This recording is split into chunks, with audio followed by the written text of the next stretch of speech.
A preservação dos patrimônios histórico, artístico, cultural e urbanístico também é alvo de preocupação do Ministério Público Estadual, que criou uma promotoria especializada nessa área. Para falar sobre esse assunto, recebemos em nosso estúdio o promotor de Justiça João Geraldo Barbosa, titular da 2ª Promotoria de Justiça de Defesa do Meio Ambiente e do Patrimônio Social de João Pessoa. Qual a avaliação que o senhor faz dos bens com valor histórico, artístico e cultural existentes em João Pessoa? A avaliação que eu faço não pode ser outra que qualquer pessoa que enxergue bem, ou até de óculos, ou até não enxergue muito bem, possa dizer o contrário. Ou seja, é péssima. A situação é, a olho nu você vê, é uma tristeza. Você passa por dentro de João Pessoa, pelo centro, você passa em outros bairros. Muita gente acha que patrimônio histórico e cultural do município de João Pessoa é simplesmente o centro histórico de João Pessoa. Não é.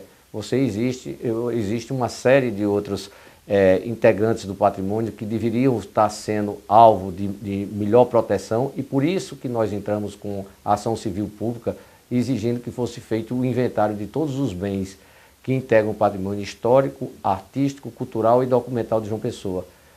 Encontramos até hoje uma resistência processual, que isso ainda está a nível de judiciário, certo? Está sob júdice, embora tenhamos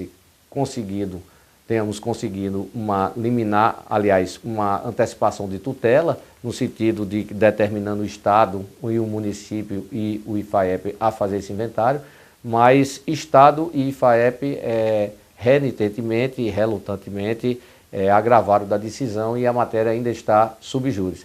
Mas era de suma importância que isso fosse feito, porque a gente só quer uma coisa pelo Ministério Público, o que todo cidadão que faz parte do município de João Pessoa com certeza quer saber o que é que nós temos, onde é que se encontra e sob a guarda de quem, em termos de patrimônio histórico, cultural, artístico e documental. Em relação aos imóveis tombados pelo patrimônio histórico, artístico e cultural, principalmente os localizados no centro histórico de João Pessoa, quais os problemas que vocês têm detectado e que medidas vêm sendo adotadas em relação a isso? Olha, uma das primeiras medidas que eu acho de imensa e grande importância, certo, é dentro da independência do Ministério Público, na condição de promotor concursado, é você exercer um trabalho contundente e tomar ações que sejam resolutivas. Não adianta eu estar fazendo determinados taques que possam ser, porventura, confundidos como termo de ajustamento de conveniência ou de conchavo com qualquer que seja um gestor público, municipal ou estadual. Você tem que fazer um termo de ajustamento de conduta na literalidade da sua previsão legal, ou seja, para excepcionalidades. Eu tenho conseguido resolver muitas coisas e, graças a Deus, posso lhe dizer, não que tenha nada contra, mas até hoje eu não assinei na área de direito difuso nenhum TAC. Para não dizer que não assinei um com relação à Festa das Neves, porque não existe essa previsão de organização da Festa das Neves organizada em legislação. Por quê? Porque o TAC, ele é exatamente para resolver situações que não estejam previstas na legislação. E muitas situações, elas são resolvidas através do TAC, mas na hora de que não há a resolutividade propriamente dita na concretização daquilo que ficou lá firmado, cadê a execução? Então tem situações que é de inteira importância o TAC em determinados temas, em determinadas situações. E em outras você precisa você fazer um TAC para se recuperar um determinado imóvel. E se ele não cumpre e ele vai ao chão, tem determinadas coisas que você tem que, às vezes, infelizmente, partir já para uma ação contenciosa, mas uma ação que é mais contundente. A gente tem conseguido resolver, e eu tenho investido também, na questão do resgate, eu chamo do resgate cultural, do entendimento da responsabilidade de exercício das atribuições de cada órgão, até pedagógico. Ou seja, se você tem o IFAEP, se você tem o IFAM, se você tem a COPAC, cada um tem suas atribuições e cada um tem as suas obrigações de cumprir essas atribuições. O Ministério Público não pode ser, de forma alguma, confundido com uma extensão, certo, do poder público municipal ou estadual, ou seja, ou uma conveniência de algum desses poderes para dizer assim, a gente não entra porque politicamente é negativo, certo? Deixa o Ministério Público entrar. O Ministério Público não é procurador, certo? E nem é assessor de poder nenhum, ele é independente. ele entra sim, se necessário.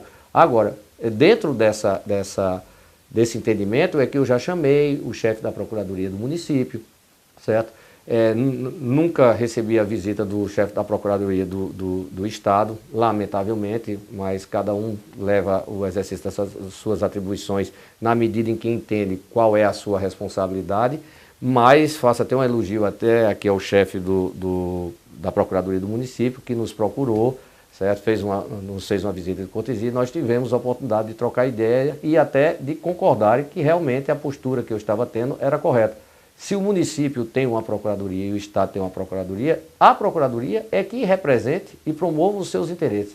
Se o Estado tem um órgão como o IFAEP e o município tem um órgão como a COPAC para a questão de proteção dos interesses e da defesa e manutenção do patrimônio histórico-cultural, a eles cabem e compete, principalmente ao IFAEP, por força da Lei 9.040 de 92, certo? A ele compete as atribuições de fazer e exercer as atribuições para a conservação desse patrimônio histórico-cultural. Agora, é isso que eu quero deixar bem claro para todos os cidadãos, na ausência desse cumprimento, ou seja, na omissão por parte do IFAEP, na omissão por parte da COPAC, na omissão de quem quer que seja o órgão, por exemplo, se for para a área de urbanismo, a omissão por parte do município com relação à SEDURB, à CEPLAN, ou à CEINFRA, ou seja, qual for o órgão competente, aí o Ministério Público, tendo o inquérito civil público instaurado e não conseguindo resolver administrativamente dentro do inquérito civil público, ele vai resolver como? Através de uma ação civil pública. Mas não sobre a comodidade do poder público, dizer o Ministério Público entrou com ação e agora vamos deixar rolar e ver na justiça. Não assim. O Ministério Público entra com ação, certo? Porque tem legitimidade para entrar com ação civil pública, mas pedindo a condenação do ente público, ou seja, do gestor público ou municipal estadual, por danos morais coletivos em razão da sua omissão, que a obrigação primeira é do município ou do Estado, dependendo da situação. Então, é isso que eu chamo de resgate, de popularmente, que fica melhor, eu usar uma expressão mais direta aqui, é o chamado colocar o ponto nos is. Não adianta o Ministério Público, o promotor de justiça, querer tomar posições que possam ser confundidas com a do prefeito, e muito menos com a do governador. Políticas públicas administrativas é inteiramente competência, certo? E é dever e é um direito, certo? De quem exerce o cargo de prefeito ou de governador. Se eu quisesse ser prefeito ou governador, certo? Ou fazer alguma conveniência para algum desses dois, eu teria sido político. Então, eu chamo esse pensamento para a sociedade, que eu acho que essa é a postura do membro do Ministério Público. Recentemente, acho que já estou começando a ser entendido, porque até que fim o IFAEP resolveu ingressar recentemente com uma ação civil pública através da sua assessoria jurídica, certo?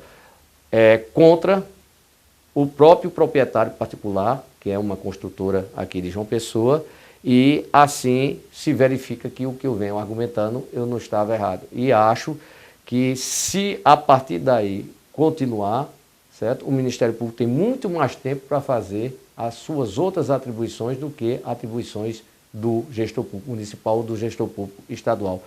E o principal, não confundir a população, certo? Do que é Ministério Público e do que é poder público.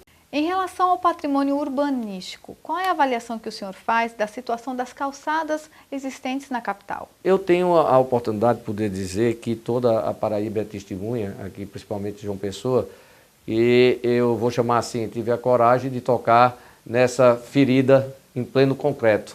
Eu chamo ferida em pleno concreto, que nós temos calçadas que são todas, em sua maioria, esburacadas, desniveladas, e eu fiz dentro desse meu pensamento, através de uma recomendação, que o senhor prefeito observasse e fizesse cumprir o que determina o Código de Postura do município e de postura e de urbanismo do município, bem como também o plano diretor da cidade, certo? Daí, certo, não havendo o cumprimento, à medida em que vai se verificando cada situação e cada caso, nós vamos abrindo os procedimentos e os inquéritos civis públicos necessários. E, não sendo resolvido, a gente entra naturalmente com a competente ação civil pública. Mas acredito que a gente tem tido já em pouco tempo, mesmo dentro desse pensamento, certo, de pedagógico e resgatador de certas situações, que é difícil, certo, mas a gente tem conseguido. Eu passei a fazer parte como titular dessa promotoria de final de 2012 para cá. E eu vim como promotor, certo, com a estrutura de uma assessora e agora um servidor. Mas acredito que o Dr. Bertrand, nas conversas que eu venho tendo, e ele vem me prometendo, eu acredito que, na verdade, ele vai me dar a estrutura suficiente, porque realmente é uma gama muito grande e que eu não vim para fazer milagre, gostaria, mas não posso, só fui feito à imagem e semelhança de Deus, mas não sou Deus e nem tenho essa pretensão. Só que, na hora em que você acredita que pode fazer alguma coisa e faz, aí todos os demais problemas vão acontecendo. Na hora que você resolve o problema de uma rua que não está calçada, todo um bairro vem pedir. Certo? Então, a única coisa que eu peço para o pessoense é que entenda que a minha caneta ela não para. Eu posso precisar trocar o cartucho dela, mas precisa saber que eu preciso da estrutura e precisa também deixar bem claro que a gente não calça a rua, certo? Que a gente não traz infraestrutura, a gente cobra aquilo que já é dever do município ou do Estado, dependendo da situação, da esfera do problema, da competência, perante a esfera do problema que está se resolvendo. Mas, além disso, a gente tem também feito um trabalho de diálogo, certo, com o poder público municipal, com o poder público estadual, e tem conseguido alguns resultados. A gente vê hoje outra coisa gravíssima que a gente já conseguiu, já depois que eu estava na promotoria, modesta parte.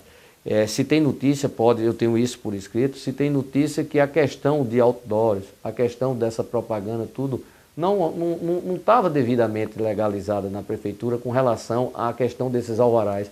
Hoje nós já temos um trabalho sendo feito no centro histórico e a pedido nosso, dentro de uma audiência, ou seja, de uma determinação nossa, de cumprimento do próprio Código de Postura, inclusive num inquérito civil público, que era de 2000 ou 2002, que me falha a memória agora, que não chegou ao fim e que foi redistribuído para a minha promotoria. Eu marquei a audiência e foi dado o prazo e já estão sendo notificados todos. Ninguém tem nada aqui contra, certo? Nenhum integrante do comércio, nenhum empresário, não. O que a gente não pode ter contra, nem também os empresários e os componentes, os senhores proprietários de comércio, que não podem ter contra, é contra João Pessoa, certo? João Pessoa não pode passar a ser conhecida como a cidade verde mais feia do mundo. Ok, muito obrigada pela sua participação. Muito obrigado. O MPTV termina aqui. Outras informações sobre a atuação do Ministério Público da Paraíba você encontra no portal www.mppb.mp.br. Até o próximo programa.